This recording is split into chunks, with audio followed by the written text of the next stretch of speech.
ne baleeta amatooke Lumonde ne bayiwa Mukubu bwe baba nga bavuddewo enkya abantu baffe bagendawo ne beera naye n'obwebeera bano abeera nabo oluusi muntu ayera oluusi ne bimulemerera ate nga bakwata ne bayiwa enfuufu wali so ekyo kyogera tulina plan era tetuyinza kubeera ku level ya Dubai yo eri wala ne Roma tebazizimba lunaku lumu naye bw'ogenda kulaba we tuvudde ne gye tulaga at least there is an improvement so areas ezimu nga ku Broadway zikyaliko ettaka bw'oyogera eri ekkubo naye challenge eri ku bantu abakolera activities ezireeta ettaka awo waggulu because kati enkuba bw'etonya siruti yejja direct tegenda na mu drainage eyingira mu kubo but we have a team of road gangs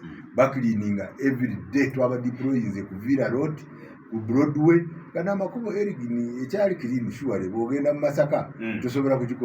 comparing n'ejinja we batakoza amakubo Masaka eri clean sure nange ngato zange mara mwezi nga sina kuba mwezi gugwa nga sina kuba kukudda mpoza kama kasemba yo nako kako juzi nawulirako bannamawulire abo bakati waliwo abavubuka bemwasi baba mu katalo mu koti ya kanso ne mubasiba kibonerezo nga kyamaanyi mubakutte gusooka olowooza omukono gw'ekyuma teguvuddeeyo ku ntandikwa mangu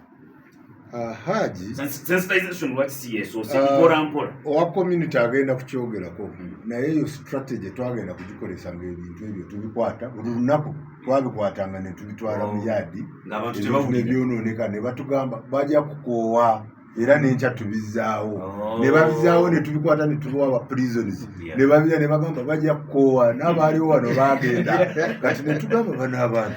batulemye nawe bw'oba okwata ebintu biri obaamu n'omutuma n'ogamba sure ebintu bikuto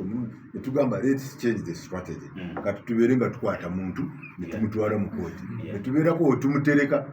ate mu kavuyo ako we wajjire yali abibawa ndowooza n'akavuyo we kaavaako kewawulira abalwana ne poliisi naye tusaba community ekwatagane naffe because bino ebintu bye tukola n'abagambe si bya president si by'ono omukyala si bya community nze ndi wano ngenda kukola